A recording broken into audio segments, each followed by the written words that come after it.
ഈശോ മിശിഹായ്ക്ക് സ്തുതിയായിരിക്കട്ടെ. ഞാൻ മാണിപ്പറമ്പിലച്ചൻ. മരിയൻ ധ്യാനം 102. ലുത്തിനിയായെ കുറിച്ചുള്ള ധ്യാനങ്ങളിൽ 15. ഈ ലുത്തിനിയായിൽ പല വാഴ്ത്തുമൊഴികളുണ്ട്, 54 വാഴ്ത്തുമൊഴികൾ.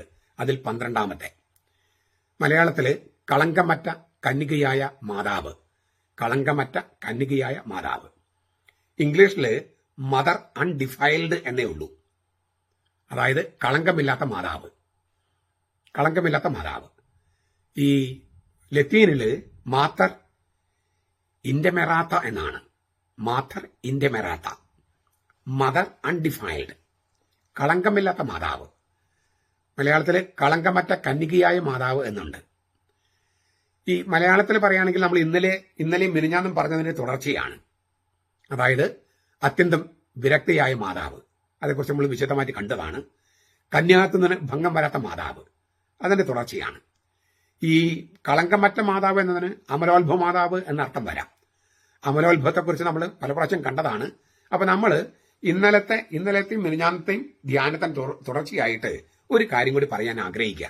അതായത് അത്യന്തം വിരക്തിയായ മാതാവ്, കന്യകാത്വത്തിന് ഭംഗം വരാത്ത മാതാവ് എന്നതിനോട് ചേർത്ത് വെക്കാൻ കളങ്കമറ്റ കന്യകയായ മാതാവ്, കന്യകയായ മാതാവ് എന്നതിന് അത് മലയാളത്തിൽ ഊന്നൽ കൊടുത്തിട്ടുള്ളത് കൊണ്ട് ഞാൻ അതേക്കുറിച്ച് തന്നെ പറയുകയാണ്. ഈ മറിയം നിത്യകന്യകയാണ് എന്ന് നമ്മൾ ഇന്നലെ കണ്ടു.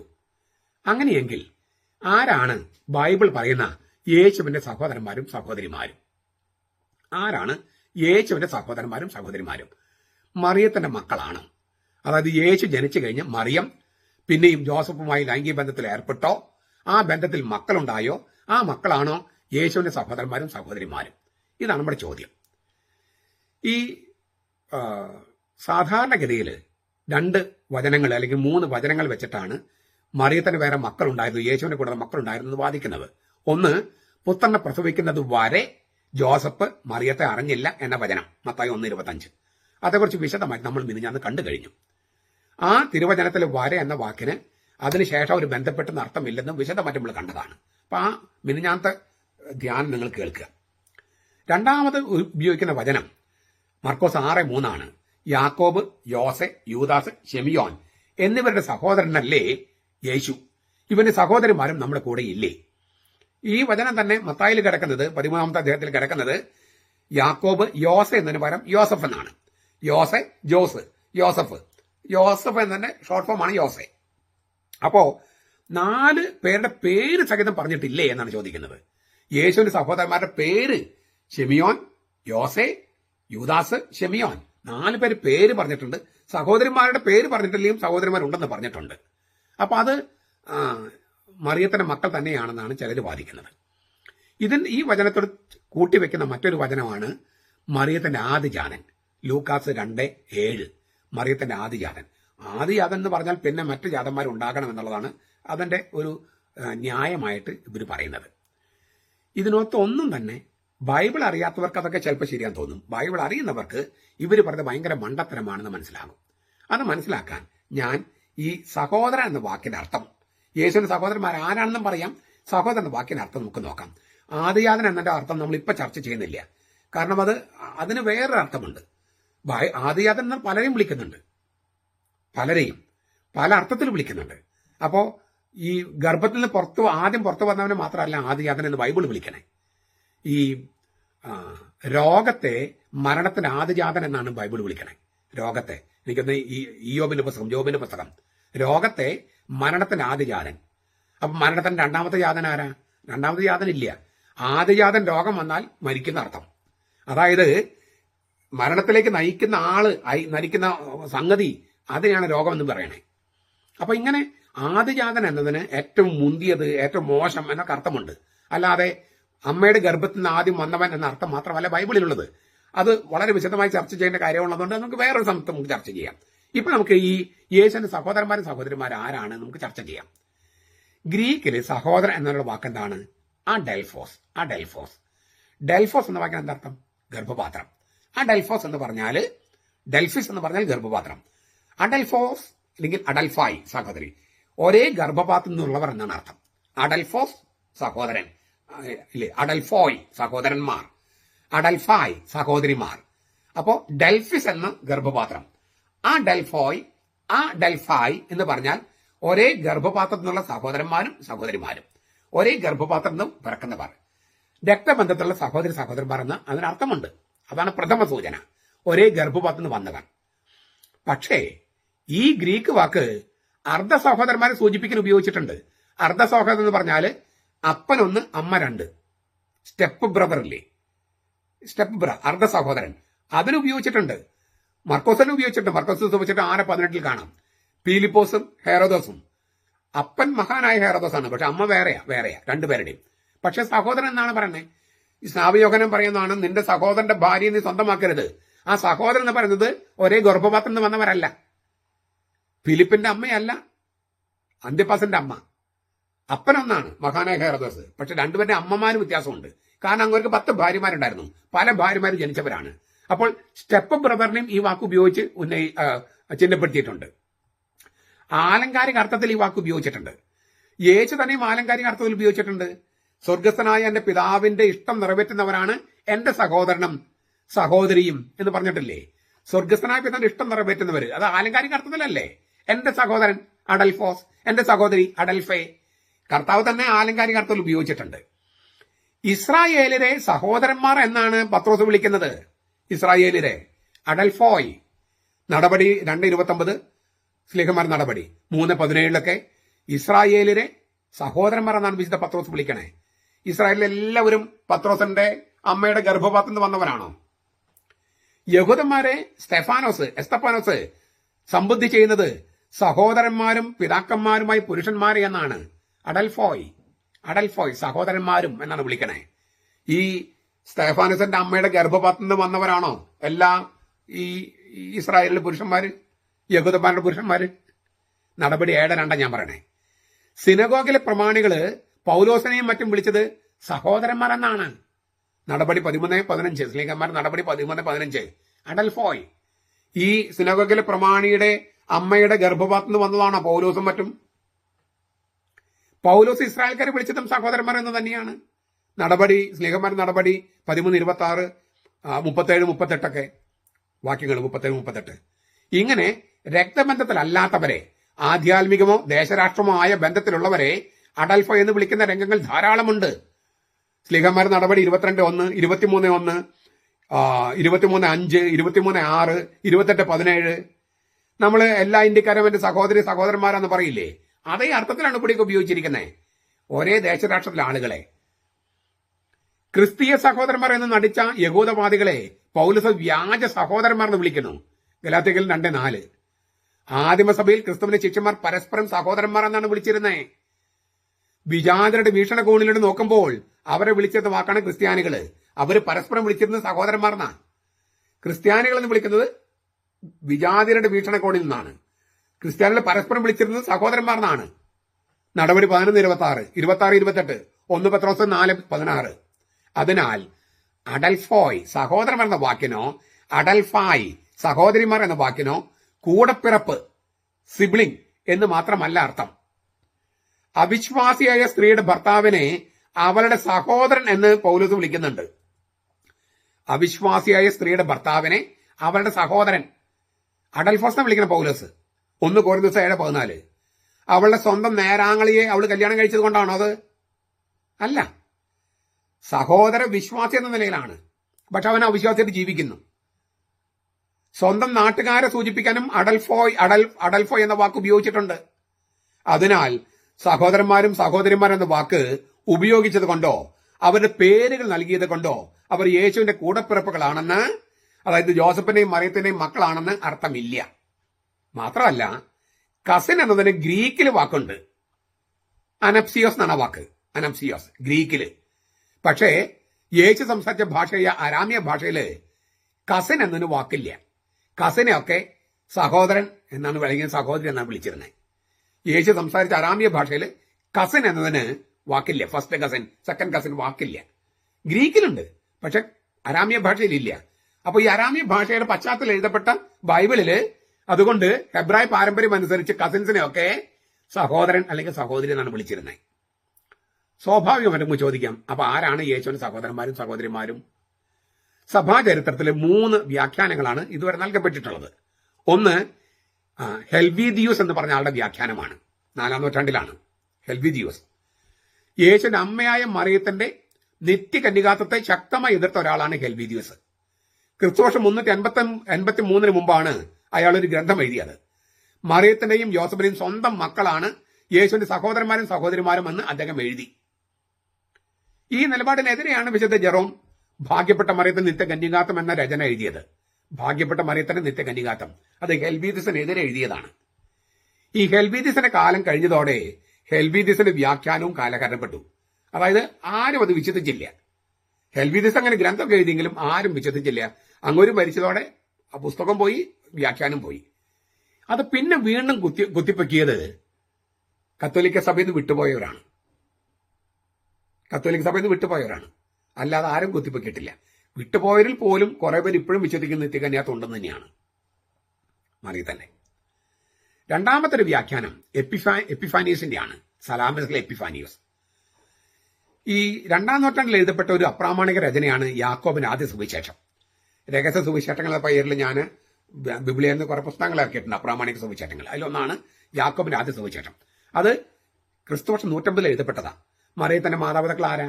യോവാക്കിം, അന്ന. എവിടുന്ന കിട്ടിയത്? അത് ഈ സുവിശേഷത്തിൽ നിന്നാണ്, യാക്കോബിന്റെ ആദ്യ സുവിശേഷം. അതിനടിസ്ഥാനമാക്കി സൈപ്രസിലെ സലാമിസിലെ മെത്രാനായിരുന്ന എപ്പിഫാനിയോസ്, അദ്ദേഹം ജീവിച്ചിരുന്നത് AD 310-403 കാലയളവിലാണ്. യോസഫിന്റെ ആദ്യ ഭാര്യയുടെ മക്കളാണ് യേശുവിന്റെ സഹോദരന്മാരും സഹോദരിമാരും എന്ന് വ്യാഖ്യാനിച്ചു. പാഷാണ്ഡതകൾക്കെതിരെയുള്ള അദ്ദേഹത്തിന്റെ രചനയുടെ പേരാണ് പനാരിയോൻ. അപ്പക്കുട്ട, ബ്രെഡ് ബാസ്ക്കറ്റ് എന്നാണ് ഇതിനർത്ഥം. അതായത് മറിയത്തെ കല്യാണം കഴിക്കുന്നതിന് മുമ്പ് യോസഫ് വിവാഹിതനായിരുന്നെന്നും അങ്ങവർക്ക് യോസഫിന് 6 മക്കള്, 4 ആണും 2 പെണ്ണും ഉണ്ടായിരുന്നെന്നും അതിനാൽ അവർ യേശുവിന്റെ അർദ്ധ സഹോദരർ, വൈമാത്രയ സഹോദരനാണെന്നുമാണ് ഈ സഭാപിതാവിന്റെ വിശദീകരണം. ഈ പാഷാണ്ഡതകൾക്കെതിരെയുള്ള അദ്ദേഹത്തിന്റെ രചനയുടെ പേര് പനാരിയോൻ, അപ്പക്കുട്ട എന്നാണ് അതിന്റെ പേര്. അതിനകത്താണ് ഈ വ്യാഖ്യാനം എല്ലാം കൊടുത്തിരിക്കുന്നത്. സഭാപിതാവ് യോരിജനും സഭാചരിത്രകാരനായ എവ്സബിയൂസും ഈ വ്യാഖ്യാനമാണ് അംഗീകരിച്ചത്. ഓർത്തഡോക്സ് സഭകള് ഈ വ്യാഖ്യാനം ആണ് സ്വീകരിച്ചിരിക്കുന്നത്. പൊതുവെ എല്ലാവരും അല്ല, പൊതുവെ അംഗീകരിച്ചിരിക്കുന്നത് ഓർത്തഡോക്സ് സഭകൾ. അപ്പോഴും അതായത് ജോസഫിന് ഒരു ആദ്യ ഭാര്യ ഉണ്ടായിരുന്നു, അതിൽ 6 മക്കളുണ്ടായിരുന്നു, 4 ആണും 2 പെണ്ണുങ്ങളും. ആ ഭാര്യ മരിച്ചപ്പോഴാണ് ജോസഫ് പിന്നെ മറിയത്തെ കല്യാണം കഴിച്ചത്. അങ്ങനെയുള്ള ഒരു വിഭാരനായ ജോസഫിനോട് മറിയത്തെ ഏറ്റെടുക്കാൻ പറയായിരുന്നു. അങ്ങനെ ഒരു വ്യാഖ്യാനമാണ്. അങ്ങനെ അത് സ്വീകരിച്ചിരിക്കുന്ന ഓർത്തഡോക്സ് സഭകളൊക്കെ ഉണ്ട്. മൂന്നാമത്തെ ഒരു വ്യാഖ്യാനം വിശുദ്ധ ജെറോമിന്റെയാണ്. അതാണ് കത്തോലിക്ക സഭയുടെ അംഗീകരിച്ചിരിക്കുന്ന വ്യാഖ്യാനം, കത്തോലിക്ക സഭ അംഗീകരിച്ച വ്യാഖ്യാനം. ഈ ഞാൻ നേരത്തെ സൂചിപ്പിച്ച പോലെ ഹെൽവിദിയൂസ് എന്ന് പറഞ്ഞ ആ അങ്ങോരുടെ വ്യാഖ്യാനത്തിനെതിരെയാണ് ഈ ജെറോം ഒരു ഗ്രന്ഥം എഴുതിയത്, ഭാഗ്യപ്പെട്ട മറിയത്തിന്റെ നിത്യകന്യകാത്വം എന്നാണ്. വിശുദ്ധ ജെറോം ജീവിച്ചിരുന്നത് ക്രിസ്തുവർഷം 342 മുതൽ 420 വരെയാണ്, 3-4 നൂറ്റാണ്ടുകൾ.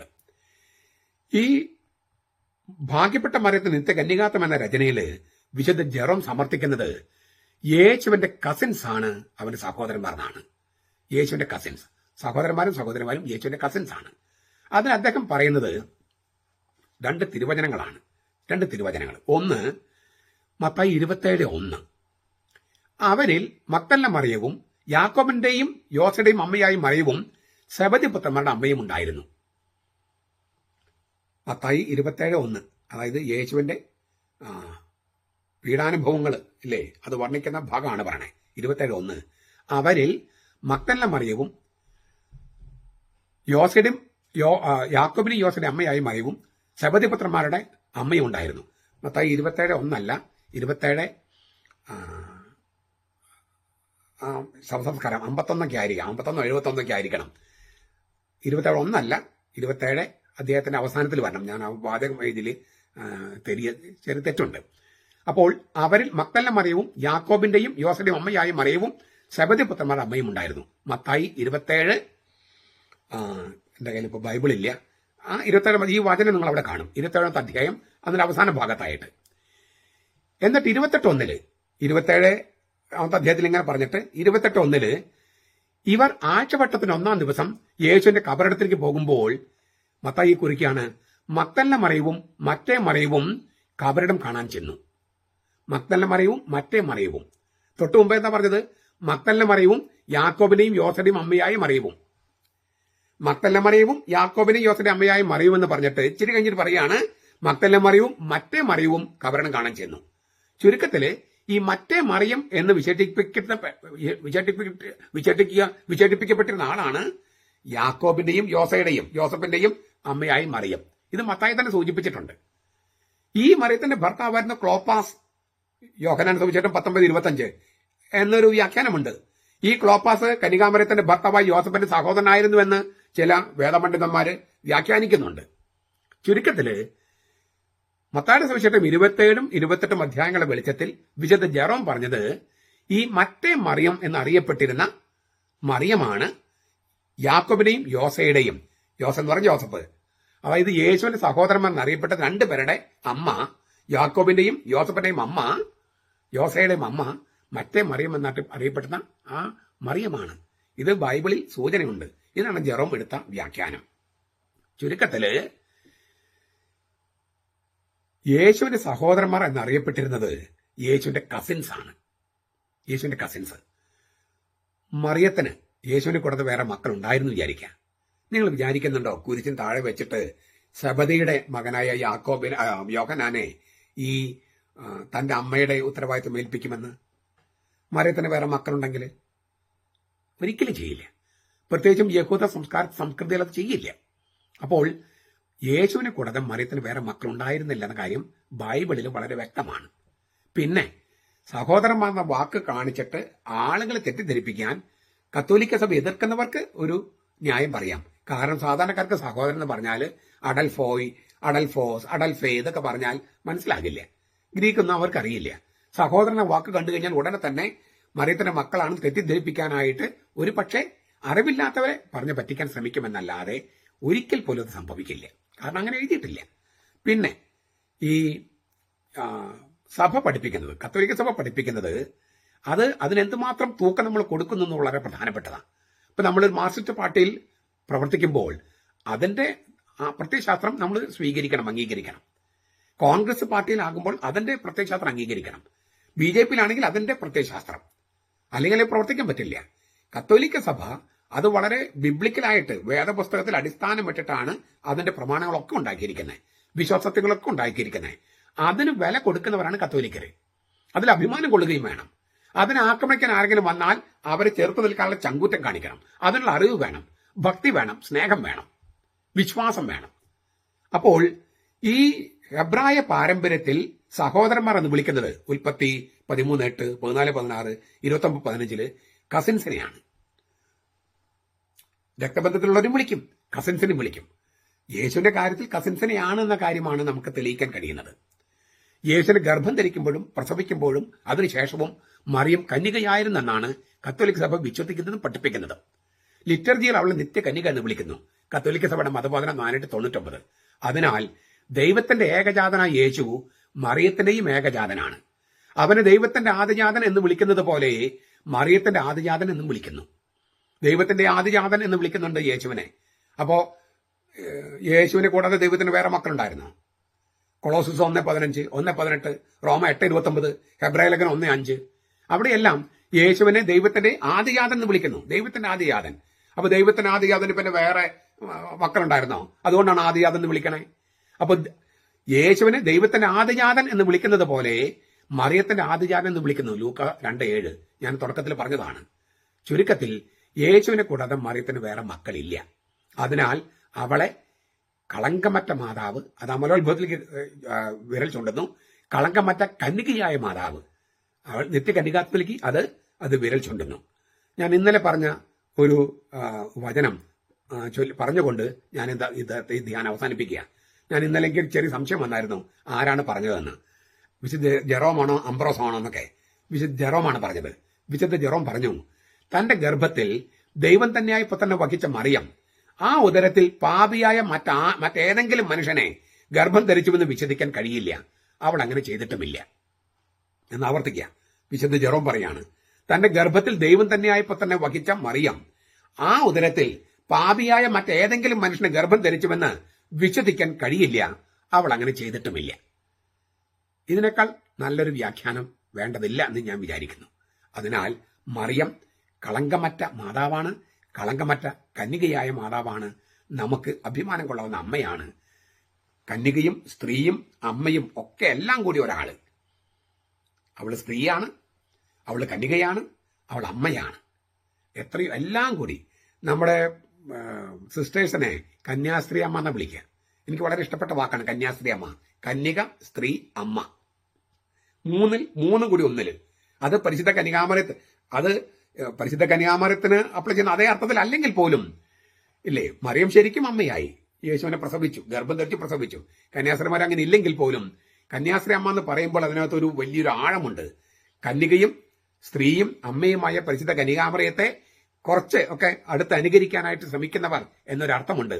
അങ്ങനെ സ്വർഗത്തിന്റെ പ്രകാശം ഭൂമിയിൽ കൊണ്ടുവരുന്നവർ, സ്വർഗത്തിലെ കല്യാണം കഴിപ്പിക്കലൊന്നും ഇല്ലല്ലോ, അപ്പൊ സ്വർഗത്തിന്റെ പ്രകാശം ഇപ്പോഴേ ഭൂമിയിൽ കൊണ്ടുവരുന്നവർ എന്നൊരർത്ഥമുണ്ട്. ഏതായാലും മറിയം അങ്ങനെയുള്ള അതിന്റെ എല്ലാ അർത്ഥത്തിലും അതിന്റെ ശരിയായ അർത്ഥത്തിൽ കന്യകയും മാതാവും സ്ത്രീയുമായിരിക്കുന്ന ആളാണ്. അങ്ങനെ ഒരു അമ്മയാണ് നമുക്കുള്ളത്. ആ അമ്മയ്ക്ക് യേശുക്രിസ്തു അങ്ങേയറ്റം ബഹുമാനം കൊടുക്കുന്നുണ്ട്, ദൈവപിതാവ് അങ്ങേറ്റം ബഹുമാനം കൊടുക്കുന്നുണ്ട്, പരിശുദ്ധാത്മാവ് അങ്ങേറ്റം ബഹുമാനം കൊടുക്കുന്നുണ്ട്, സഭ അങ്ങേറ്റം ബഹുമാനം കൊടുക്കുന്നുണ്ട്. അപ്പൊ നമ്മൾ കൊടുക്കേണ്ടതില്ലേ?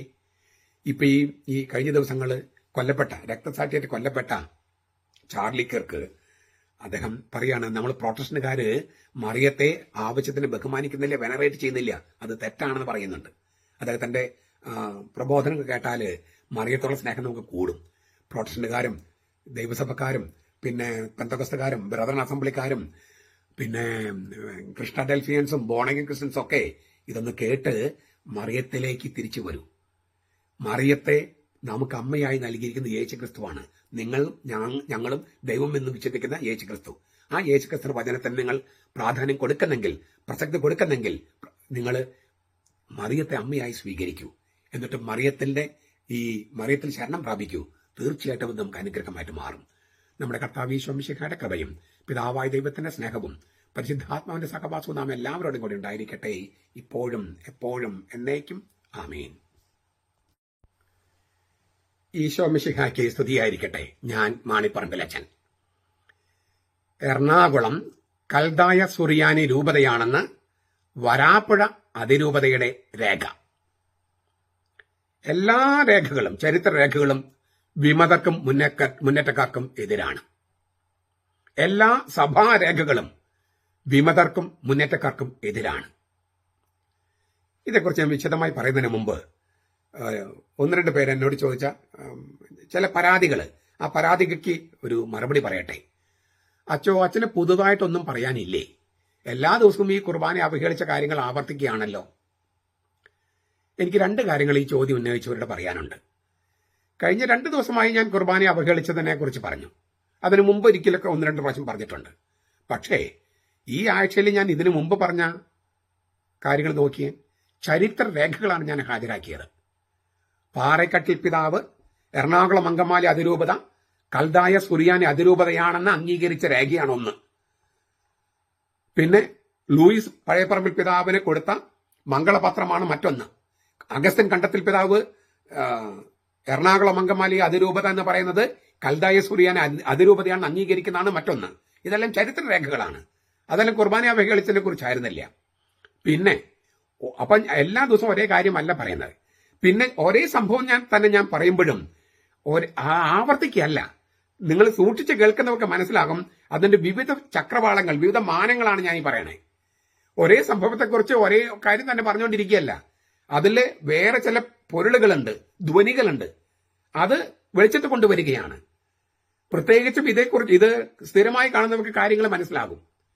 സ്ഥിരമായി കാണുന്നവർക്ക് അറിയാം ഇത് ഇന്നലെ പറഞ്ഞതിന്റെ ചില മുനകളും കൊണിച്ചങ്ങളും ഇല്ലേ, ചില കാര്യങ്ങളൊക്കെ വെളിച്ചത്ത് കൊണ്ടുവരാൻ, ഹൈലൈറ്റ് ചെയ്യാൻ വേണ്ടിയാണ് ഇതെന്ന്. വെറുതെ ആവർത്തിക്കല്ല, ഒരേ സംഭവമാണ് പറയുന്നതെങ്കിലും. പിന്നെ അത് കൂടാതെ തിരുവചന യാത്ര, ലിറ്റേർജി, പഴനിയമ പഠനം, പുതിയ നിയമ പഠനം, മറിയം, പരിശുദ്ധ കന്യകാമറിയം, ജപമാല, ഇങ്ങനെ എത്ര വിഷയങ്ങളെ കുറിച്ച് പറയുന്നുണ്ട്. അത് കേൾക്കാൻ 100, 150, 200, 300 പേരേ ഉള്ളൂ. ബാക്കി ഈ പറഞ്ഞ ഈ 6000, 7000 പേർക്കും അത് കേൾക്കാം. ഈ കൗതുകം ഉണ്ടാക്കുന്ന കാര്യങ്ങൾ മാത്രമല്ലാതെ ദൈവശാസ്ത്രവും ലിറ്റേർജിയും ഒക്കെ പഠിക്കാൻ തയ്യാറാകൂ. അപ്പോൾ എല്ലാ കാര്യവും ഒരു ദിവസം 3-4 വീഡിയോസ് ഉണ്ട്. അത് എല്ലാം വേറെ വേറെ വിഷയങ്ങളല്ലേ. അത് നിങ്ങൾ കേൾക്കാതിരിക്കുന്നത് നിങ്ങളുടെ കുറ്റമാണ്. ഞാൻ പറഞ്ഞിട്ടുണ്ട്. ഈ പരിശുദ്ധ കന്യകാമരത്തിനെതിരെ എന്തുമാത്രം പ്രശ്നങ്ങളാണ് ഈ കത്തോലിക്ക സഭ വിട്ടുപോയിരിക്കുന്നവർ പറയണേ. അതിനുള്ള മറുപടികൾ ഞാൻ നൽകുന്നില്ലേ? മറുപടി മാത്രമല്ലല്ലോ, മറിയത്തെ സ്നേഹിക്കാനുള്ള മാർഗങ്ങൾ, സ്നേഹിക്കുന്ന വിധം, ബൈബിൾ പഠിക്കുന്ന വിധം, ബൈബിൾ പഠിച്ചാൽ മനസ്സിലാക്കുന്ന കാര്യങ്ങൾ, ഇതൊക്കെ നിങ്ങൾക്ക് വേണമെങ്കിൽ പഠിക്കാവുന്നതാണ്. അപ്പൊ ഈ ലിറ്റർജിയുടെ ഈ ക്യൂരിയോസിറ്റി, കൗതുകത്തിന് ഉത്തരം ഇല്ലേ, തൃപ്തിപ്പെടുത്ത കാര്യങ്ങൾ മാത്രം കേൾക്കാതെ ലിറ്റർജിയെക്കുറിച്ചും പഴയ നിയമത്തെക്കുറിച്ചും പുതിയ നിയമത്തെക്കുറിച്ചും മറിയത്തെക്കുറിച്ചും പിന്നെ ഞായറാഴ്ച വായനകളെക്കുറിച്ചും ഒക്കെ ഒരുപാട് കാര്യങ്ങൾ ഞാൻ പഠിപ്പിക്കുന്നുണ്ട്. ചിലതെല്ലാം നിങ്ങൾ കേട്ടിട്ടുള്ളതായിരിക്കും, എല്ലാം പുതുമയ്ക്ക് വേണ്ടിയല്ലോ. അതേസമയം പല കാര്യങ്ങളും നിങ്ങൾ കേൾക്കാത്തതാണെന്ന് ഞാൻ വിചാരിക്കുന്നു, അല്ലെങ്കിൽ നിങ്ങൾ ചിന്തിക്കാത്ത ചില മേഖലകളിലൂടെയാണ് ഞാൻ പോകുന്നതെന്ന് അങ്ങനെ ബോധ്യമുള്ളതുകൊണ്ടാണ് ഞാൻ പറയുന്നത്. അപ്പോൾ അതും നിങ്ങൾ കേട്ടാൽ ഈ ആവർത്തനമുണ്ട് എന്നുള്ളൊരു പരാതി ഒഴിവാക്കാം. ഓക്കെ, ഇനി നമുക്ക് ഞാൻ പറഞ്ഞ ഒരു സംഗതി, അതായത് എറണാകുളം അങ്കമാലി അതിരൂപത കൽദായ സുറിയാനി കത്തോലിക്ക സഭയുടെ രൂപതയാണെന്ന് വരാപ്പുഴ അതിരൂപതയുടെ ഔദ്യോഗിക സഭാരേഖയിൽ കാണാം. The Roman Catholic archdiocese of Verapoly. അങ്ങനെ നിങ്ങൾ അടിച്ചു കൊടുത്താൽ ഇത് ഇന്റർനെറ്റിലും കിട്ടും, അവരുടെ സൈറ്റിൽ കിട്ടും. ഞാനത് അവർ എഴുതിയിരിക്കുന്നത് ഇംഗ്ലീഷിലാണ്. അപ്പൊ ഞാൻ ഇംഗ്ലീഷ് തന്നെ വായിക്കാം, എന്നിട്ട് ഞാൻ മലയാളം പറയാം. ഇതൊരു ലത്തീൻ, വരാപ്പുഴ ലത്തീൻ രൂപതയാണ്. ലത്തീൻ സഭയുടെ പരിപ്രേക്ഷ്യത്തിലുള്ള സംഗതിയാണ് അവർ എഴുതി വെച്ചിരിക്കുന്നത്. സുറിയാനിക്കാർ വായിക്കുമ്പോൾ ഇത് ഇങ്ങനെയല്ല അത് മനസ്സിലാക്കുക. അത് ഇപ്പോ ഇന്ത്യൻ സ്വാതന്ത്ര്യ സമരത്തെക്കുറിച്ച് ബ്രിട്ടീഷുകാർ എഴുതുന്ന പോലെ അല്ലോ ഇന്ത്യക്കാർ എഴുതുക. രണ്ട് വ്യത്യാസമുണ്ടല്ലോ. ബ്രിട്ടീഷുകാർ എഴുതിയിരിക്കുന്നതും ഇന്ത്യക്കാർ എഴുതിയിരിക്കുന്നതും ഒരേ സംഭവത്തെക്കുറിച്ച് രണ്ട് വീക്ഷണങ്ങളായിരിക്കും. ഈ വരാപ്പുഴ അതിരൂപത എഴുതിയിരിക്കുന്നത് ലത്തീൻ വീക്ഷണമാണ്. ലത്തീൻ വീക്ഷണം. നമ്മൾ അതിൽ പല കാര്യങ്ങളും യോജിക്കില്ല, പക്ഷെ അതിനകത്ത് യോജിക്കാനുള്ള ചരിത്രപരമായ കാര്യങ്ങളുണ്ട്. ആ വീക്ഷണത്തെക്കുറിച്ച് വ്യത്യാസമുണ്ടെങ്കിലും എഴുതി വെച്ചിരിക്കുന്ന ചരിത്രം സത്യമാണ്. അപ്പൊ അതുകൊണ്ട് ഞാൻ അത് അങ്ങനെ തന്നെ വായിക്കാം, എന്നിട്ട് അതിന്റെ വിശദാംശങ്ങൾ ചെറുതായിട്ടൊന്ന് സൂചിപ്പിക്കാം. പറയാതെ തന്നെ കാര്യങ്ങൾ മനസ്സിലാകും. എന്നാലും ഇംഗ്ലീഷ് അറിയാത്തവർക്ക് വേണ്ടിയോ അല്ലെങ്കിൽ പെട്ടെന്ന് ഗ്രഹിക്കാൻ പറ്റുന്നവർക്ക് വേണ്ടി ഞാൻ മലയാളം പറയാം. English, the Roman Catholic archdiocese of Verapoly എന്നുള്ള ആ സൈറ്റിൽ കിടക്കുന്ന ഇംഗ്ലീഷ് മാറ്റർ വരാപ്പുഴ അതിരൂപതയുടെ. The Archdiocese of Verapolli lies in the civil districts of Ernakulam and Thrissur of Kerala state. Since 1904, it has its headquarters in the corporation of Cochin. The Archdiocese of Verapolli was originally known as the Apostolic Vicariate of Malabar. It has its origins in 1657 with the arrival of Carmelite missionaries, most prominent among whom was Father Joseph of St. Mary, better known as Joseph Sebastiani. They had been deputed by Pope Alexander VII to effect reconciliation of St. Thomas Christians of the Syro-Chaldaic Rite, who had seceded from their archbishop, forsaking his authority by taking an oath for that purpose at the foot of the cross, thereafter called the Kunan Cross, situated in Mattancherry, had illegally made their archdeacon of the archbishop by going through a farcical ceremony. By the efforts of Sebastiani, a large number of seceders were brought back to the true fold. Nevertheless, they refused to be under the authority of their lawful archbishop or under any prelate of the Jesuit order known as the Paulists. Rome, being informed of the situation by Sebastiani in person, decided to entrust the Carmelites with the spiritual care of Syro-Chaldaic Rite. രണ്ട് പ്രാവശ്യമാണ് ഈ വരാപ്പുഴ അതിരൂപതയുടെ ഉള്ളിൽ കിടക്കുന്ന ഈ എറണാകുളം അങ്കമാലി ആ അതിരൂപതയെ zero കൽദായ wreath എന്ന് വരാപ്പുഴ അതിരൂപതയുടെ രേഖയിൽ കിടക്കുന്നത്. ഞാൻ ഇതിന് ഇംഗ്ലീഷിന്റെ ഒരു പരിഭാഷ, മലയാള പരിഭാഷ എന്ന് പറയാം. കേരള സംസ്ഥാനത്തെ എറണാകുളം, തൃശൂർ ജില്ലകളിലായി വ്യാപിച്ച് കിടക്കുന്നതാണ് വരാപ്പുഴ അതിരൂപത. 1904 മുതൽ ഇതിന്റെ ആസ്ഥാനം കൊച്ചി കോർപ്പറേഷന്റെ പരിധിക്കുള്ളിലാണ്. വരാപ്പുഴ അതിരൂപത മൗലികമായി അറിയപ്പെട്ടിരുന്നത് മലബാറിന്റെ അപ്പസ്തോലിക വികാരിയാത്ത് എന്നാണ്. 1657 കർമ്മലിത്ത മിഷനറിമാരുടെ വരവോടെയാണ് ഇത് ഉത്ഭവിച്ചത്. അവരിൽ പ്രമുഖനായിരുന്നു പരിശുദ്ധ മറിയത്തിന്റെ ഫാദർ ജോസഫ്. അദ്ദേഹം പക്ഷേ കൂടുതൽ അറിയപ്പെട്ടിരുന്നത് ജോസഫ് സെബാസ്റ്റ്യാനി എന്നാണ്. കുരിശിന് താഴെ വെച്ച് വരാപ്പുഴ അതിരൂപതയുടെ അധികാരത്തെ ഉപേക്ഷിച്ചുകൊണ്ട് പിൻവാങ്ങിയ സീറോ കൽദായ റീത്തിലെ മാർത്തോമ ക്രിസ്ത്യാനികളെ തിരികെ കൊണ്ടുവരികയെന്ന ലക്ഷ്യത്തോടെ അലക്സാണ്ടർ ഏഴാമൻ മാർപ്പാപ്പ നിയോഗിച്ചതാണ് ആ കർമ്മലീത്ത മിഷനറിമാരെ. അന്ന് മുതൽ കൂനൻകുരിശ് സത്യം എന്നാണ് അത് അറിയപ്പെടുന്നത്. മട്ടാഞ്ചേരിയിൽ അത് സ്ഥിതി ചെയ്യുന്നു. ഒരു പ്രഹസനം എന്ന് വിളിക്കാവുന്ന നിയമാനുസൃതമല്ലാത്ത ഒരു ആചാരത്തിലൂടെ അവർ തങ്ങളുടെ ആർച്ച് ഡീക്കനെ വാഴിക്കുകയും ചെയ്തിരുന്നു. സെബസ്റ്റ്യാനിയുടെ പരിശ്രമ ഫലമായി പിരിഞ്ഞു പോയവരിൽ വളരെ പേരെ തിരികെ അജഗണത്തിലേക്ക് കൊണ്ടുവരാൻ കഴിഞ്ഞു. എങ്കിലും നിയമാനുസൃത മെത്രാപ്പോലിത്തയുടെയോ പൗളിസ്റ്റുകൾ എന്നറിയപ്പെട്ടിരുന്ന ഈശോ സഭക്കാരുടെയോ കീഴിലായിരിക്കാൻ അവർ വിസമ്മതിച്ചു. ഇതേക്കുറിച്ച് സെബസ്റ്റ്യാനി നേരിട്ട് റോമായെ അറിയിച്ചതിന്റെ ഫലമായി സീറോ കൽദായ റീത്തിന്റെ ആത്മീയ കാര്യങ്ങൾ നോക്കാൻ കർമ്മലീത്ത മിഷണറിമാരെ റോമ നിയമിച്ചു. ഇതാണ് വരാപ്പുഴ അതിരൂപതയുടെ സൈറ്റിൽ കിടക്കുന്നത്. ഞാൻ ഒന്നുകൂടി പറയാണ്.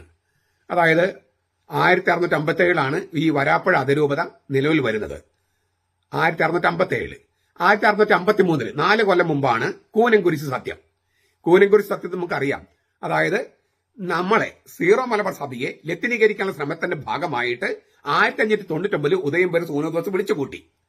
ലത്തീൻ അല്ലാത്തതെല്ലാം നെസ്റ്റോറിയൻ എന്നതായിരുന്നു അന്നത്തെ ഒരു അവരുടെ വിചാരം. ലത്തീൻ അല്ലാത്തതെല്ലാം നെസ്റ്റോറിയൻ, പാഷാണ്ഡത. അങ്ങനെ ആരോപിച്ച് നമ്മൾ കുരിശ് വരയ്ക്കുന്നത് ഇല്ലേ, നമ്മൾ കുരിശ് വരയ്ക്കുന്നത് എങ്ങനെയായിരുന്നു? ഇപ്പോഴും വരയ്ക്കേണ്ടത് അങ്ങനെയാണ്. നമ്മളിങ്ങനെ പിതാവിന്റെയും പുത്രനെയും വയ്ക്കുമ്പോൾ വലത്തുവശത്തോട്ട്, ഇപ്പൊ ഞാൻ വലത്തുവശം വെക്കുമ്പോൾ നിങ്ങൾ കാണുന്ന ഇടത്തായിരിക്കും, പക്ഷെ വലത്താണ്. അതായത് പിതാവിന്റെയും സ്വർഗം തൊട്ട് ഭൂമി വരെ, നെയ്വന് വരെ പിതാവിന്റെയും പുത്രന്റെയും വലത്തുവശം എന്ന് പറയുന്നത് പുത്രൻ തമ്പുരാൻ പിതാവിന്റെ വലത്തുവശത്തിരിക്കുന്നു. അപ്പൊ ഇങ്ങനെ വലത്തോട്ട് പോയി പിന്നെ ഇടത്തോട്ട് പരിശുദ്ധാത്മാവിന്റെയും, ഇങ്ങനെ തൃത്വത്തിന്റെ ഉള്ളിലായിരിക്കുന്ന ആളുകൾ തൃത്വം കൊണ്ട് കുരിശ് വരയ്ക്കുക. പക്ഷെ അവര് കുരിശ് വരയ്ക്കുന്നത് ഇടത്തുനിന്ന് വലത്തോട്ടാണ്. അപ്പൊ നമ്മൾ തെറ്റാണെന്ന് അവർ വിചാരിച്ചു. ഇതിന് ദൈവശാസ്ത്രത്തെ കുറിച്ച് അവർ ചിന്തിച്ചില്ല. അതിനേക്കാൾ ഇടത്തുനിന്ന് വലത്തോട്ട് വരയ്ക്കുന്നതിനേക്കാൾ എത്രയോ ആഴമേറിയ ദൈവശാസ്ത്രമാണ് ഈ വലത്താണ് പുത്രൻ തമ്പുരാൻ ഇരിക്കുന്നത്.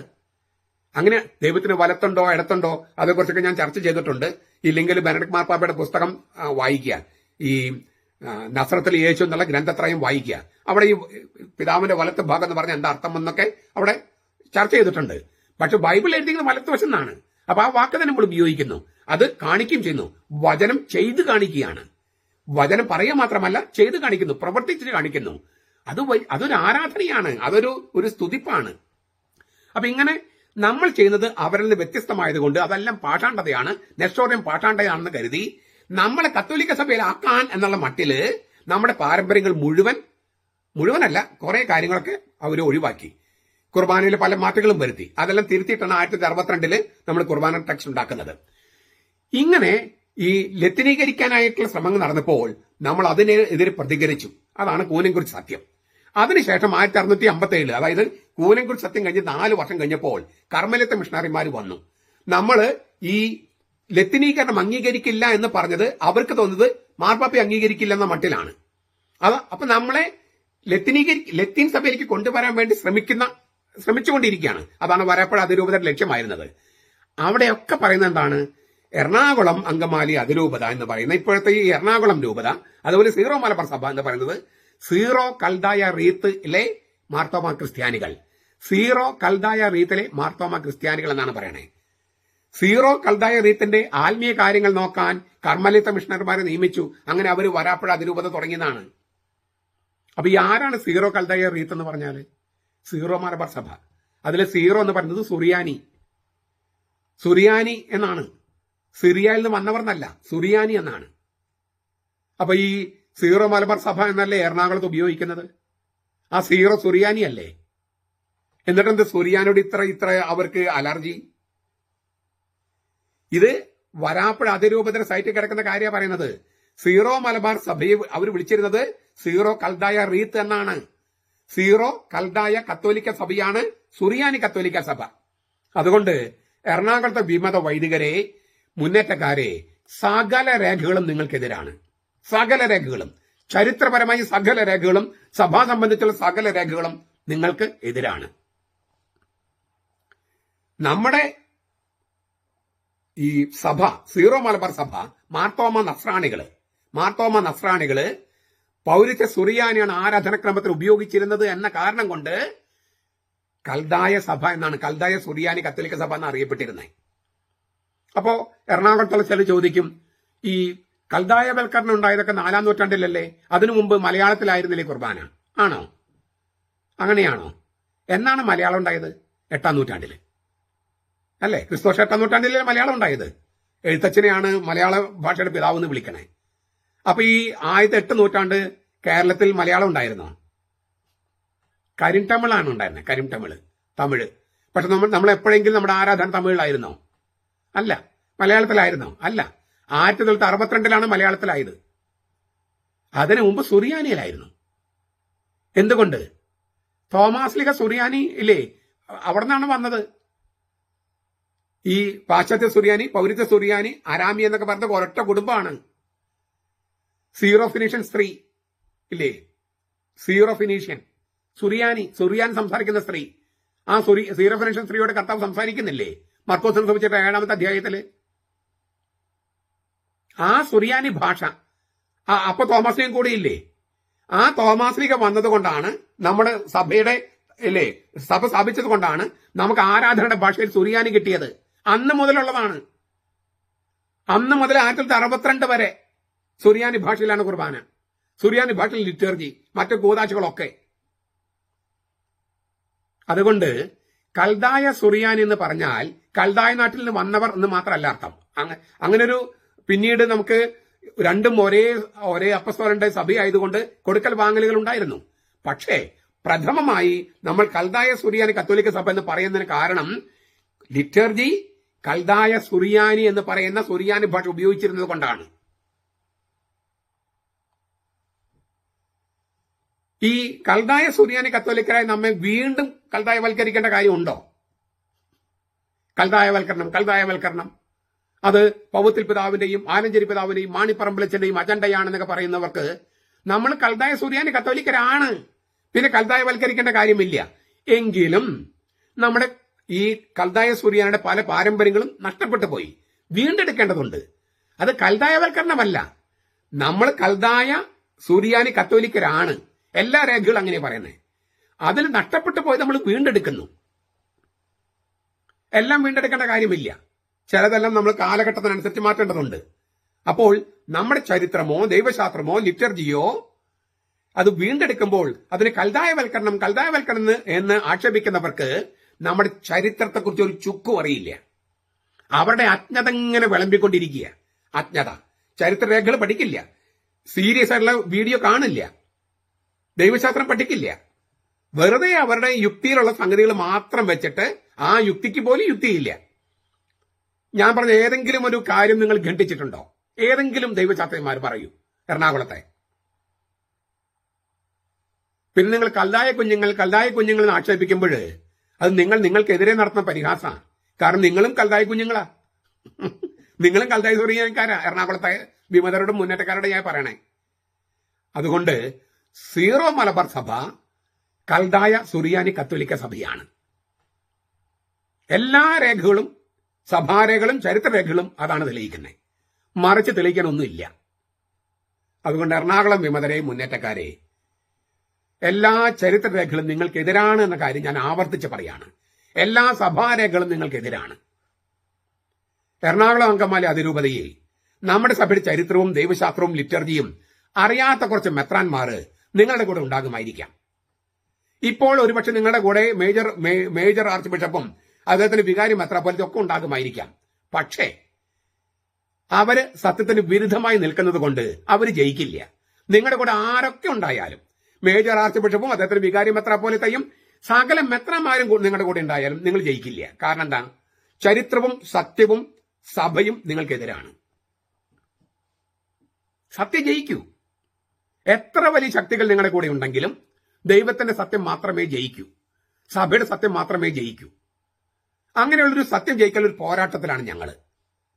അതായത് കൽദായ സുറിയാനി കത്തോലിക്കരായ ഞങ്ങൾ. അപ്പൊ പോരാട്ടമാണോ വേണ്ടത്, സമാധാനം എന്ന് നിങ്ങൾ ചിലപ്പോൾ ചോദിക്കും. പോരാട്ടമാണ് വേണ്ടത്. പൗലോസ് തിമത്തിയസ് എന്ന യുവാവായ മെത്രാനോട് പറഞ്ഞു, നല്ല പോരാട്ടമാണ് ഞാൻ പൊരുതിയത്. 2 തിമത്തി 4:7. നല്ല പോരാട്ടം അതാണ് ഞാൻ പൊരുതിയത് പൗലോസ് പറയാ. എന്നിട്ട് അദ്ദേഹത്തോട് പൗലോസ് പറയാണ്, തിമത്തിയസിനോട് പറയാണ്, വിശ്വാസത്തിന്റെ നല്ല പോരാട്ടം നീ പൊരുതുക. വിശ്വാസത്തിന്റെ നല്ല പോരാട്ടം, പോരാട്ടം എന്ന് ഉപയോഗിക്കുന്ന വാക്ക് മല്ലയുദ്ധം എന്നാണ്. റെസ്ലിംഗ്, മല്ലയുദ്ധം. മല്ലയുദ്ധമാണ് വിശ്വാസം. പോരാടി ജയിക്കേണ്ടതുണ്ട്. പൈശാചിക ശക്തികൾക്കെതിരെയുള്ള മല്ലയുദ്ധമാണ് വിശ്വാസത്തിന്റെ പോരാട്ടം. എറണാകുളം അങ്കമാലി അതിരൂപതയെ നിങ്ങളും കൽദായ സുറിയാനി കത്തോലിക്ക സഭയിലുള്ളതാണ്.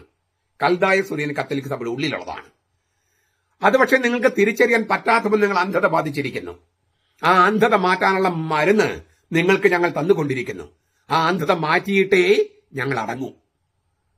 നമ്മുടെ കർത്താവ് യേശു മിശിഹായുടെ കൃപയും പിതാവായ ദൈവത്തിന്റെ സ്നേഹവും പരിശുദ്ധാത്മാവിന്റെ സഹവാസവും നാം എല്ലാവരോടും കൂടി ഉണ്ടായിരിക്കട്ടെ, ഇപ്പോഴും എപ്പോഴും എന്നേക്കും. ആമേൻ. ഈശോ മിശിഹായ്ക്ക് സ്തുതിയായിരിക്കട്ടെ. ഞാൻ മാണിപ്പറമ്പിലച്ചൻ. ഇന്നലെ 2025 സെപ്റ്റംബർ 12 സീറോ മലബാർ സഭയിൽ ഒരു മഹാദിനം ആയിരുന്നു. വലിയൊരു ദിവസം. ലക്ഷക്കണക്കിന് രൂപ പൊടിച്ച് ഇക്കഴിഞ്ഞ ഓഗസ്റ്റ് മാസത്തിൽ വിളിച്ചുകൂട്ടിയ സീറോ മലബാർ സഭയുടെ പരിശുദ്ധ സൂനദോസ് കൈക്കൊണ്ട ഏറ്റവും മഹത്തായ തീരുമാനമായിരുന്നു പരിശുദ്ധ കുർബാനയെ അവഹേളിച്ച ആ സംഭവത്തിന് പരിഹാരമായിട്ട് 1 മണിക്കൂർ ആരാധന നടത്തുക. പരിശുദ്ധ കുർബാനയെ അവഹേളിച്ച വിമത തെമ്മാടി വൈദികർക്കും അവരുടെ വാടക ഗുണ്ടകളായ മുന്നേറ്റക്കാർക്കും പാപമോചനം കിട്ടാനായി, അവരുടെ നരകശിക്ഷ ഒഴിവാക്കാനായി ഒരു പരിഹാരം നമ്മളെല്ലാവരും കൂടി ചെയ്യുക. 1 മണിക്കൂർ ദിവ്യകാരുണ്യത്തിന് മുമ്പിലായിരിക്കുക. ഇതായിരുന്നു ഇത്തവണത്തെ പരിശുദ്ധ സൂനോദസിന്റെ ഏറ്റവും മഹത്തായ തീരുമാനം. എങ്ങനെയൊക്കെയാണ് കുർബാനയെ അവഹേളിച്ചിരിക്കുന്നത്? അത് ആ സൂനോദോസിന്റെ സർക്കുലറിൽ രേഖപ്പെടുത്തിയിട്ടില്ല. രേഖപ്പെടുത്തേണ്ട കാര്യമില്ല. കാരണം അത് ലോകത്തിന് മുഴുവൻ അറിയാവുന്ന കാര്യമാണ്. അപ്പോൾ ഈ പരിശുദ്ധ സൂനോദോസിന്റെ ആഹ്വാനമനുസരിച്ച് ഇന്നലെ പലയിടങ്ങളിലും ആരാധന നടന്നു. എന്നാൽ പലയിടത്തും സർക്കുലർ വായിക്കുകയോ ആരാധന നടത്തുകയോ ചെയ്തില്ല. അത്രയ്ക്ക് വിലയുണ്ട് സീറോ മലബാർ സഭയുടെ മേജർ ആർച്ച് ബിഷപ്പിനും ഈ പരിശുദ്ധ സൂനദോസിനും അവരിറക്കുന്ന സർക്കുലറുകൾക്കും. പക്ഷെ അവർക്ക് അതിൽ അവലാതിയൊന്നുമില്ല. ഏതായാലും ഈ ആരാധനയിൽ സംബന്ധിക്കുകയോ ആരാധനയ്ക്ക് പോവുകയോ ചെയ്ത ചിലരെയൊക്കെ ഞാൻ വിളിച്ചു കോണ്ടാക്ട് ചെയ്തു. അവരിൽ വൈദികരുണ്ട്, അൽമായരുണ്ട്, കന്യാസ്ത്രീകളുണ്ട്, കരിസ്മാറ്റിക് ഗ്രൂപ്പിൽപ്പെട്ടവരുണ്ട്, ചെറുപ്പക്കാർ വൈദികരുണ്ട്, സീനിയർ വൈദികരുണ്ട്. അവരുടെ ഒരു പ്രതികരണം അറിയാൻ വേണ്ടിയാണ് ഞാൻ വിളിച്ചത്. അവർ പറഞ്ഞ ചില കാര്യങ്ങൾ ഞാനിവിടെ വ്യക്തമാക്കട്ടെ. അവർ പറഞ്ഞ ആ പ്രതികരണങ്ങൾ പറയുന്നതിന് മുൻപ് ഒരു സംഭവം നിങ്ങളുടെ മുമ്പിൽ അവതരിപ്പിക്കേണ്ടതുണ്ട്. വർഷങ്ങളായി വിദേശത്ത് പാർക്കുന്ന ഒരു സ്ത്രീ, കരിസ്മാറ്റിക് ഗ്രൂപ്പിൽ പ്രവർത്തിക്കുകയും കരിസ്മാറ്റിക് ദർശനങ്ങൾ ഉള്ളവളുമായ ഒരു സ്ത്രീ.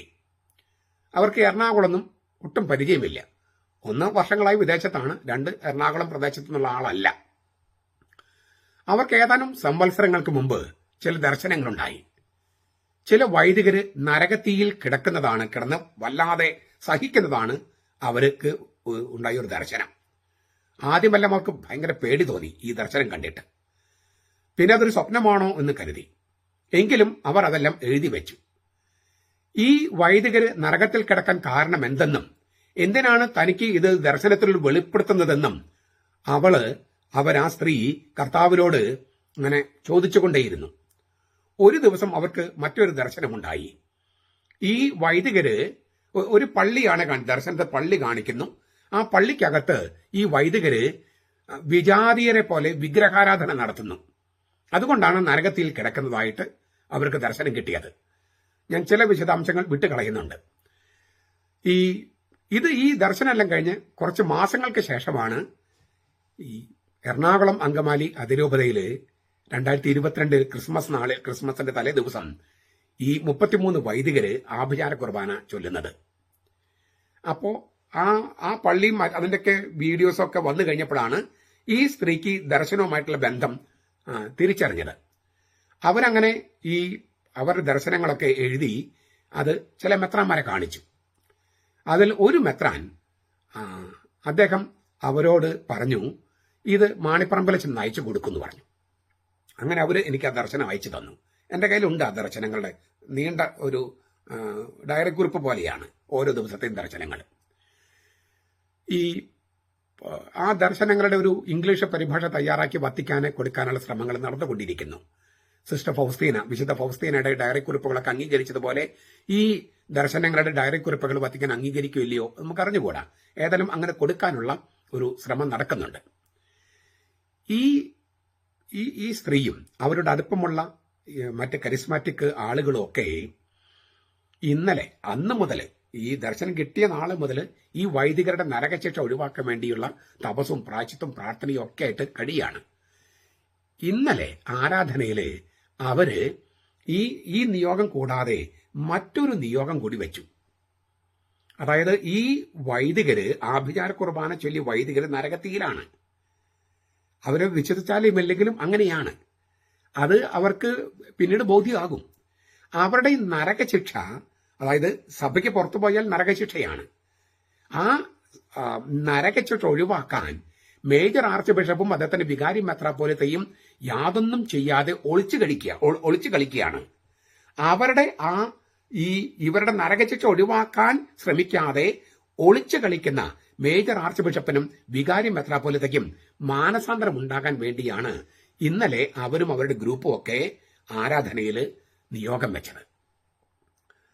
ഇതുപോലെ ഞാൻ പറഞ്ഞല്ലോ, ഞാൻ സംസാരിച്ച ചില ആളുകള് അവരുടെയൊക്കെ ചിലവരുടെ നിയോഗങ്ങള് ഞാനിവിടെ പങ്കുവെക്കണം എന്നെനിക്ക് തോന്നുകയാണ്. കാരണം ഈ ആരാധന നടത്തുകയും ആരാധന സംബന്ധിക്കുകയും ചെയ്ത ആളുകള് എന്തായിരുന്നു അവരുടെ മനസ്സിലുണ്ടായിരുന്നത്, അത് മറ്റുള്ളവർക്കും അറിയാനായിട്ട് താല്പര്യമുണ്ടാകും. നല്ലതാണ്. കാരണം ഈ നിയോഗങ്ങൾ കേൾക്കുമ്പോൾ നിങ്ങൾക്കും ചില നിയോഗങ്ങൾ ഇനിയുള്ള പ്രാർത്ഥനകളിലും, നമ്മൾ ആരാധന അവസാനിപ്പിച്ചിട്ടില്ലല്ലോ, നമ്മൾ ഈ വൈദികർക്ക് വേണ്ടിയുള്ള അല്ലെങ്കിൽ കുർബാന അവഹേളിച്ചതിന് പരിഹാരമായിട്ട് നമ്മൾ എത്രയോ നാളുകളായി നമ്മൾ തുടങ്ങി.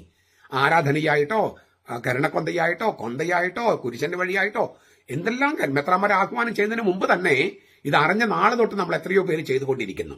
അപ്പൊ അതുകൊണ്ട് ഇനിയും ഇത് തുടരേണ്ടതുണ്ട്. കാരണം വാസ്തവത്തിൽ ഈ കുർബാന അവഹേളനങ്ങൾ തുടരാൻ ഔദ്യോഗികമായിട്ട് അംഗീകാരം കൊടുത്തതുപോലെയാണ് കാണുക. ഞാനത് അവസാനം പറയാം. അതുകൊണ്ട് നമ്മൾ ഈ പരിഹാരക്രിയകൾ നമ്മൾ തുടർന്നുകൊണ്ടിരിക്കുകയാണ്. അവർ ചെയ്ത കുറ്റമാണെങ്കിലും നമ്മൾ പരിഹാരം ചെയ്യുന്നു. അവരോടുള്ള സ്നേഹത്തെ പ്രതിയാണത്.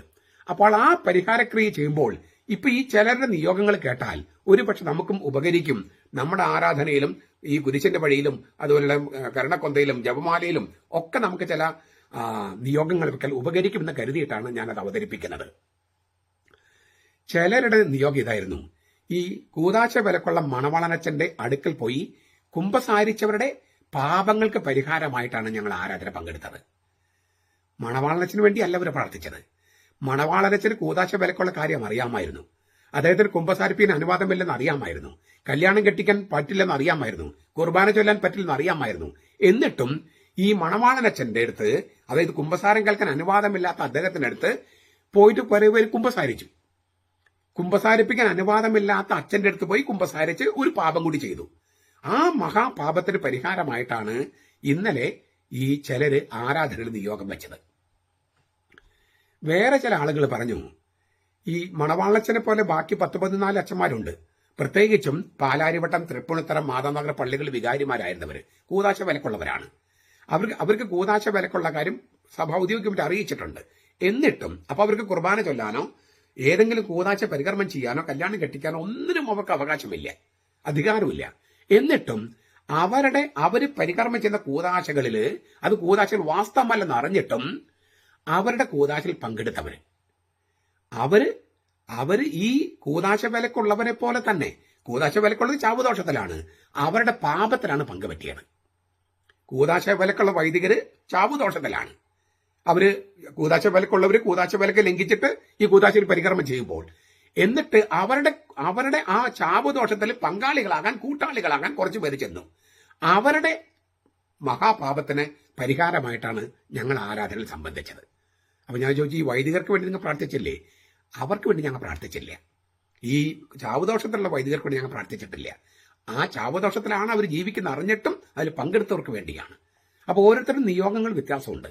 എന്തുകൊണ്ട് വൈദികർക്ക് വേണ്ടി പ്രാർത്ഥിച്ചില്ല എന്ന കാര്യം ഞാൻ പിന്നെ കൂടുതൽ വിശദീകരിക്കാൻ ചോദിക്കാൻ പോയില്ല. ഒരുപക്ഷെ നിങ്ങൾക്ക് ഊഹിക്കാം എന്തുകൊണ്ടാണ് അവർ ഈ കൂതാശ വിലക്കുള്ള വൈദികർക്ക് വേണ്ടി പ്രാർത്ഥിക്കാതിരുന്നത് എന്ന് നിങ്ങൾക്ക് ഊഹിക്കാൻ പറ്റിയിരിക്കും. മറ്റൊരു കൂട്ടര് പറഞ്ഞത്, വൃത്തികെട്ട പെണ്ണുങ്ങളെ കൊണ്ടുവന്ന് ഉദയംപേർ പള്ളി പൂട്ടിച്ച വികാരി മെത്രാപ്പോലിത്തയും അദ്ദേഹത്തിന് പുതിയ കൂരിയായും നരകത്തിൽ കിടക്കാതിരിക്കാൻ അവർക്കൊരു സുബോധം വരണമേ എന്ന നിയോഗമാണ് ഞങ്ങൾ വെച്ചത്. ഈ മതബഹയിൽക്കാരി സ്ത്രീകൾക്ക് വേണ്ടിയല്ല, അവിടെ ആഭാസം നടത്തിയ പുരുഷന്മാർക്ക് വേണ്ടിയല്ല, മറിച്ച് അതിന് പ്രേരണ നൽകി പുറകിൽ നിന്ന് പ്രവർത്തിച്ച വികാരി മെത്രാപ്പോലിത്തായും അതുപോലെ പുതിയ കൂരിയായും അവർ നരകത്തിയിൽ നിത്യശിക്ഷ അനുഭവിക്കാതിരിക്കാൻ അതിനു വേണ്ടിയാണ് ഞങ്ങൾ പ്രാർത്ഥിച്ചത്. അതാണ് ആരാധന നിയോഗം. ചില ഭക്തസ്ത്രീകള് നിയോഗം വെച്ചത്, വന്യവയോധികനായ തോട്ടുപുറം അച്ഛനെ ബലിപീഠത്ത് ഉന്തിത്തള്ളി ചവിട്ടിക്കൂട്ടിയ ആളുകളുടെ കുടുംബാംഗങ്ങള്, ആ കുടുംബാംഗങ്ങൾക്ക് 1000 തലമുറ കർത്താവെ അവരെ ശിക്ഷിക്കരുതേ, കർത്താവെ 1000 തലമുറ വരെ ആ വൈദ്യനെ ഉന്തിത്തള്ളി മാറ്റിയ ആ മനുഷ്യരുടെ കുടുംബാംഗങ്ങളെ 1000 തലമുറ വരെ ശിക്ഷിക്കരുതേ എന്നൊരു നിയോഗം വെച്ചാണ് ചില ഭക്ത സ്ത്രീകൾ ആരാധനയിൽ പങ്കെടുത്തത്. ചില ചെറുപ്പക്കാർ പറഞ്ഞത്, മരുത്തോർ വട്ടത്ത് ഏകീകൃത കുർബാന നടന്നിരുന്ന, സഭയുടെ കുർബാന നടന്നിരുന്ന മരുത്തോർ വട്ടം പള്ളിയിൽ പ്രശ്നമുണ്ടാക്കിയ കൂരിയായ വൈദികര് ഒരു മഹാപാപമാണ് ചെയ്തത്. പിന്നെ ശീഷ്മയിലാണ് അവര്, കാരണം മാർപ്പാപ്പയ്ക്ക് വിരുദ്ധമായിട്ടാണ്. അവരോട് പകരം ചെയ്യണമേ എന്നാണ്, പ്രതികാരം ചെയ്യണമേ എന്നാണ് ആരാധനയിൽ വെച്ചത്.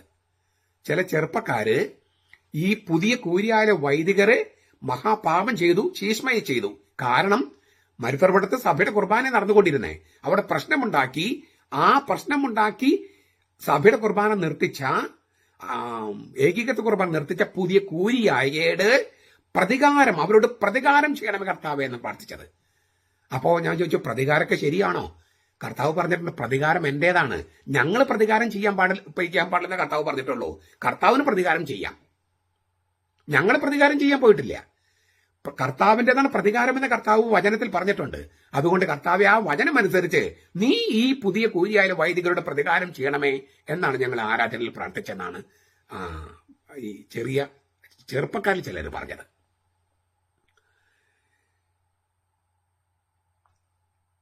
ഞാൻ ഇന്നലെ ചില കൂട്ടത്തില് ചില വൈദികരെ കോണ്ടാക്ട് ചെയ്തെന്ന് പറഞ്ഞല്ലോ. വൈദികരോട് ചോദിച്ചപ്പോഴും ഞാൻ ചില കാര്യങ്ങൾ, ഇപ്പൊ ഈ ആരാധനയുടെ കാര്യം മാത്രമല്ല, വൈദികരോട് സംസാരിച്ചു, മറ്റു ചില കാര്യങ്ങൾ സംസാരിച്ചു. അപ്പോൾ അതിൽ ഞാൻ ചോദിച്ചു, നിങ്ങളുടെ ഒരു വിലയിരുത്തൽ പറയാമോ? ചെറിയ തോതിൽ ഒരു വിലയിരുത്തൽ നമ്മുടെ സഭയെ കുറിച്ച്. 90% വൈദികർ, ഞാൻ കോണ്ടാക്ട് ചെയ്തതിൽ 90% വൈദികരും പറഞ്ഞത് സീറോ മലബാർ സഭയുടെ നേതൃത്വം ശീഷ്മയിലാണെന്നാണ്. ശീഷ്മയിൽ അതിൽ എമിരിറ്റസായ വൈദികരുണ്ട്, സീനിയർ വൈദികരുണ്ട്, ചെറുപ്പക്കാർ വൈദികരുണ്ട്, എന്നെക്കാളൊക്കെ ജൂനിയർ ആയിട്ടുള്ളവരുണ്ട്, അതിനേക്കാളും ജൂനിയർ ആയിട്ടുള്ളവരുണ്ട്. കുറച്ച് പേര് എറണാകുളത്തിന് അന്ധമായി സപ്പോർട്ട് ചെയ്യുന്നവരുണ്ട്, ഒരു 10%. അപ്പം ഞാൻ അതിൽ ഒരാളോട് ഞാൻ ചോദിച്ചു, എന്തിനാണ് എറണാകുളത്തെ സപ്പോർട്ട് ചെയ്യണേ? എനിക്ക് ചരിത്രം ദൈവശാസ്ത്രമൊന്നും അറിയില്ല, പക്ഷെ ഒരു കാര്യം എനിക്കറിയാം, ഞാൻ ജനിച്ച അന്ന് മുതൽ ജനാഭിമുഖ കുർബാനയാണ്. അപ്പം എനിക്ക് എത്ര വയസ്സായി? എനിക്ക് 40 വയസ്സായി. അപ്പം ഞാൻ ചോദിച്ചു, 40 വയസ്സിന് മുമ്പാണോ കത്തോലിക്ക സഭ ഉണ്ടായത്? ഈ ചരിത്രം ദൈവശാസ്ത്രമൊക്കെ അറിയണ്ടേ? ഞാൻ ജനിച്ച അന്ന് മുതൽ ജനാഭിമുഖ കുർബാനയാണ്, അതുകൊണ്ട് അതാണ് ശരി. അതിനുവേണ്ടി എറണാകുളം നിൽക്കുന്നതുകൊണ്ട് ഞാൻ എറണാകുളത്ത് സപ്പോർട്ട് ചെയ്യുന്നു. ഇത്രയും വിവരമേ ഉള്ളൂ. അതൊരു വൈദികനാണെന്ന് ഓർക്കണേ, ഒരു വൈദികനാണ്. അപ്പം അത്രയും വിവരമേ ഉള്ളൂ ഈ പറഞ്ഞ ഈ എറണാകുളത്തെ സപ്പോർട്ട് ചെയ്യുന്ന വൈദികർക്ക്. സകല ചരിത്രരേഖകളും ദൈവശാസ്ത്രവും അവർക്കെതിരാണ്. പക്ഷെ അവരത് സമ്മതിക്കില്ല. കാരണം എന്താ? അവരിതൊന്നും പഠിക്കില്ല, പഠിക്കാൻ താല്പര്യമില്ല. പഠിച്ചാൽ സത്യം അവരെ ബോധമുള്ളവരാക്കും, സത്യം അവരെ സ്വതന്ത്രരാക്കും. അവരാഗ്രഹിക്കുന്നില്ല. ഞാനപ്പോൾ ഈ വൈദികരോട് ചോദിച്ചു, എന്താണ് നിങ്ങളിങ്ങനെ സീറോ മലബാർ സഭയുടെ നേതൃത്വം ശീശ്മയിലാണ് എന്ന് പറയാൻ നിങ്ങളിങ്ങനെ പറയാൻ കാരണം എന്താണ്? ഈ കുർബാന അവഹേളനം എന്ന് പറയുന്നത് ഇപ്പോഴത്തെ സഭാ നേതൃത്വത്തിന്റെ കാലത്ത് മാത്രമുള്ളതല്ലോ, അതിനു മുമ്പുണ്ടായിരുന്നല്ലോ. അപ്പോൾ അവരിൽ ഒരു വൈദികൻ പറഞ്ഞ കാര്യം ഞാൻ നിങ്ങളോട് പറയാം. അതായത് ഇപ്പോഴത്തെ സഭാ നേതൃത്വം ചെയ്തിരിക്കുന്നത്, മുമ്പത്തെ സഭാ നേതൃത്വവും ഇപ്പോഴത്തെ സഭാ നേതൃത്വം തമ്മിൽ വലിയൊരു അന്തരമുണ്ട്.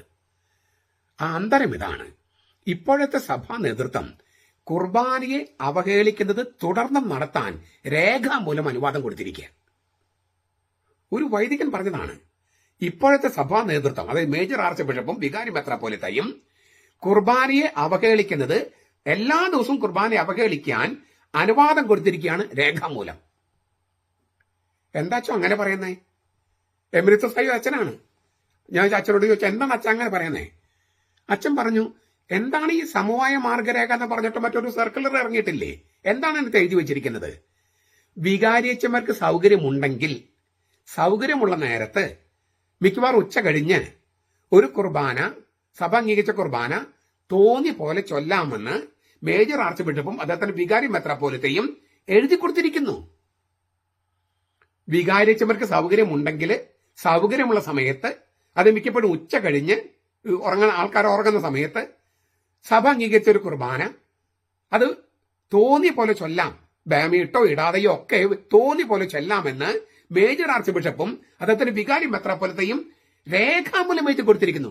കുർബാന ഇതുപോലെ അവഹേളിക്കാൻ, മറ്റതൊക്കെ ഒരു ദിവസം ഉണ്ടായ സംഗതിയാണെങ്കിലും 2 ദിവസം ഉണ്ടായതാ. ആഭിചാര കുർബാനയാണെങ്കിലും, തോട്ടുപുറച്ചനെ ഉന്തിത്തള്ളി കൊണ്ടുപോയതാണെങ്കിലും, മരുത്തുറവട്ടം പള്ളിയിലാണെങ്കിലും, പിന്നെ ഉദയംപേര് പള്ളിയിലൊക്കെ ആണെങ്കിലും അത് ഒരു ദിവസമോ ഏതാനും മണിക്കൂറുകളാണ്.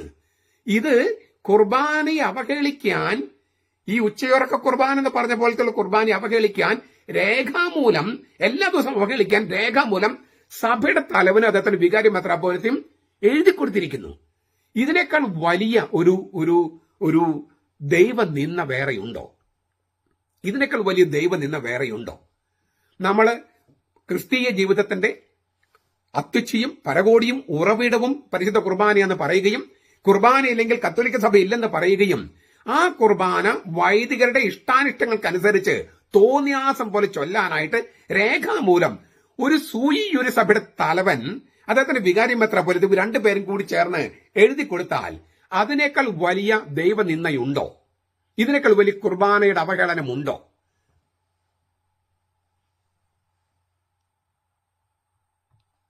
ആ എമിരിറ്റസ് വൈദികൻ പറഞ്ഞത് വളരെ ശരിയല്ലേ?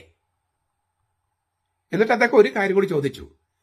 ഇങ്ങനെ തെമ്മാടികളായ വൈദികരുടെ തോന്നിയാസം അനുവദിച്ചു കൊടുക്കുന്ന ആ സമവായ മാർഗരേഖ പിൻവലിക്കാതെ, ആ തെറ്റ് തിരുത്താതെ ഒരു ആരാധന തിരുമണിക്കൂർ നടത്താൻ പറയാൻ മേജർ ആർച്ച് ബിഷപ്പിന് എങ്ങനെ നാവ് പൊങ്ങി? വികാരി മെത്രാപ്പോലീത്തയ്ക്ക് എങ്ങനെ നാവ് പൊങ്ങി? എങ്ങനെയാണ് മെത്രാൻ സിനഡിന് അതിന് സമ്മതം മൂളാൻ കഴിഞ്ഞത്? അപ്പോൾ അത് തന്നെ ഒരു അവഹേളനമല്ലേ? സീറോ മലബാർ സഭയുടെ നേതൃത്വം തന്നെ ശീശ്മയിലും കുർബാനയുടെ അവഹേളനത്തിലും തുടർന്ന് ജീവിക്കുകയാണ്. ഈ തിരുമണിക്കൂറിലൂടെ കർത്താവിനെ വീണ്ടും അവഹേളിക്കുകയാണ് ചെയ്തത്. അതിന്റെ കൂട്ടത്തിൽ വേറെ അൽമായർ പറഞ്ഞുകൊണ്ട് ഒരു വചനം കൊണ്ട് ഞാൻ കൂട്ടിച്ചേർക്കുക. അച്ചോ, സഭ ഇല്ലിസിറ്റ് എന്ന് പറഞ്ഞ കുർബാനയിൽ ആശീർവദിച്ച കുർബാനയാണ് എഴുന്നള്ളിച്ച് വെച്ചിരിക്കുന്നത്. അതിന് മുമ്പിൽ ചെന്നിരിക്കാൻ ഞങ്ങൾക്ക് പറ്റണില്ല. സഭ ഇല്ലിസിറ്റ് എന്ന് പ്രഖ്യാപിച്ച നിയമാനുസൃതമല്ല. അതായത് അതിന്റെ ഉള്ളടക്കവും രൂപവും ശരിയാകണം. കുർബാന ശരിയാകണമെങ്കിൽ രൂപം ശരിയല്ല. സഭ പറഞ്ഞതുപോലെയല്ല കുർബാന അർപ്പിച്ചിരിക്കുന്നത്. അങ്ങനെ അർപ്പിക്കപ്പെട്ട കുർബാനയിലെ ഓസ്തിയാണ് എഴുന്നള്ളിച്ച് വെച്ചിരിക്കുന്നത്. അതിന് മുമ്പിൽ കുർബാന അവഹേളിച്ച് വെച്ചിരിക്കുന്ന ആ കുർബാനയുടെ മുമ്പിൽ ചെന്നിരിക്കാൻ ഞങ്ങൾക്ക് മനസ്സ് വരുന്നില്ലെന്നാണ് ഇതിനല്ലേ അച്ഛനും പറഞ്ഞത്. ഈ തിരുമണിക്കൂറിലൂടെ കർത്താവിന് വീണ്ടും അവഹേളിക്കുകയാണ് മേജർ ആർച്ച് ബിഷപ്പും വികാരി മെത്രാപ്പോലീത്തയും അതിന് സമ്മതം മൂളിയ സകല മെത്രാന്മാരും. ആ സമവായ മാർഗരേഖയിലെ ചില ഘടകങ്ങൾ തിരുത്തണമെന്ന് എന്തുകൊണ്ട് മെത്രാൻ സിനഡ് ചോദിച്ചില്ലെന്നാണ് ഈ എമിരിറ്റസ് അച്ഛൻ ചോദിച്ചത്. ആ സമവായ മാർഗരേഖ പറഞ്ഞതുപോലെ പോലും നടന്നിട്ടില്ല. അപ്പോൾ ഇതെന്തുകൊണ്ട് സിനഡ് ചോദ്യം ചെയ്തില്ല? ആ സമവായ മാർഗരേഖയിൽ ഒരു തിരുത്തു വേണമെന്ന് എന്തുകൊണ്ട് സർക്കുലറിൽ എഴുതിയില്ല? സിനഡാനന്തര സർക്കുലറിൽ. ഇതാണ് ആ എമിരറ്റസ് അച്ഛൻ ചോദിച്ചത്. സങ്കടത്തോടെയാണ് അച്ഛൻ ചോദിച്ചത്. ചിലപ്പോൾ അദ്ദേഹം രോഷം കൊള്ളുകയും ചെയ്തു. എല്ലാത്തിലും ഉപരിയായി കർത്താവിനെ സ്നേഹിക്കണം, ഇല്ലേ? നിനക്ക് ഞാനല്ലാതെ വേറെ ദൈവം ഉണ്ടാകാൻ പാടില്ലെന്ന് പറഞ്ഞ കർത്താവ്, ആ കർത്താവിനെ എല്ലാത്തിലും ഉപരി സ്നേഹിക്കണമെന്ന് പറഞ്ഞിട്ട് വൈദികർ തോന്നിയാസം പോലെ കുർബാന അർപ്പിക്കുമ്പോൾ ഒന്നാം പ്രമാണത്തിനെതിരായ പാപമല്ലേ? ഒന്നാം പ്രമാണത്തിനെതിരായ പാപമല്ലേ? അതല്ലേ മേജർ ആർച്ച് ബിഷപ്പും വികാരി മെത്രാപ്പൊലീത്തയും എഴുതി കൊടുത്തിരിക്കുന്നത്? ഈ വൈദികൻ, സീനിയർ വൈദികൻ എന്നോട് ഒരു കാര്യം കൂടി ചോദിച്ചു. അച്ഛൻ പറഞ്ഞിട്ടുള്ള കാര്യം ഞാൻ തിരിച്ചു ചോദിക്കുകയാണ്. അദ്ദേഹം പറഞ്ഞതാണ്, അച്ഛൻ പറഞ്ഞതാണ്. അച്ഛന്റെ വീഡിയോസ് ഞാൻ കാണുന്നുണ്ട്. അച്ഛൻ പറഞ്ഞ കാര്യം ഞാൻ തിരിച്ചു ചോദിക്കുക. ഈ സമവായ മാർഗരേഖ രൂപപ്പെട്ടത് എങ്ങനെയാണ്? ഇപ്പോഴും മാർപ്പാപ്പി അനുസരിക്കാൻ തയ്യാറല്ലാത്ത ഈ മുന്നേറ്റക്കാരും വിമത വൈദികരുമായി ചർച്ച നടത്തിയിട്ട് ആരാണ് ചർച്ച നടത്തിയത്? മാർപ്പാപ്പി അനുസരിക്കാത്ത മേജർ ആർച്ച് ബിഷപ്പ്, അദ്ദേഹത്തിന്റെ വികാരി മെത്രാപ്പൊലീത്ത. ആ വികാരി മെത്രാപ്പൊലീത്തയാകട്ടെ പല കുറ്റകൃത്യങ്ങൾ ചെയ്തുവെന്ന് സഭാകോടതി കണ്ടെത്തിയ ആളും. അപ്പൊ ഈ സമവായ മാർഗരേഖ തന്നെ അധാർമികമല്ലേ? Is it not immoral? അദ്ദേഹം ചോദിച്ചതാ. അത് അധാർമികമല്ലേ? ഈ സമവായ മാർഗരേഖ തന്നെ അന്യായമല്ലേ? Is this not this compromise formula an injustice?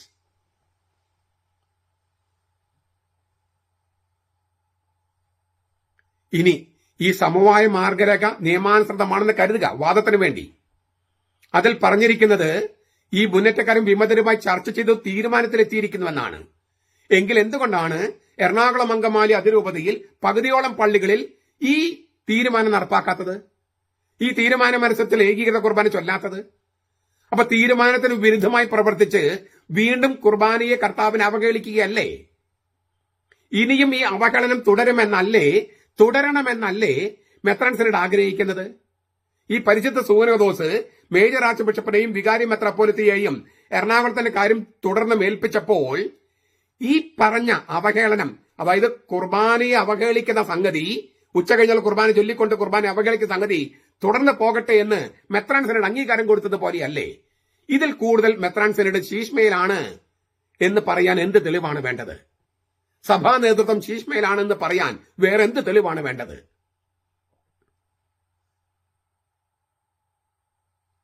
എന്നിട്ട് ഈ എമിരറ്റസ് വൈദികൻ എന്നോട് പറഞ്ഞതാണ്, ഞാൻ മാത്രമല്ല എന്റെ കൂടെയുള്ള കുറച്ച് അച്ഛന്മാരും ആരാധനയുടെ നിയോഗമായി പറയുന്നത്, ഇന്നലെ മാത്രമല്ല ഞങ്ങൾ പള്ളിയിൽ ചെല്ലും പറയുന്നത്, ഈ മേജർ ആർച്ച് ബിഷപ്പിനെയും വികാരി മെത്രാപ്പൊലീത്തയെയും ഈ സഭയിൽ നിന്ന് മാറ്റിത്തരണമേ എന്നാണ്.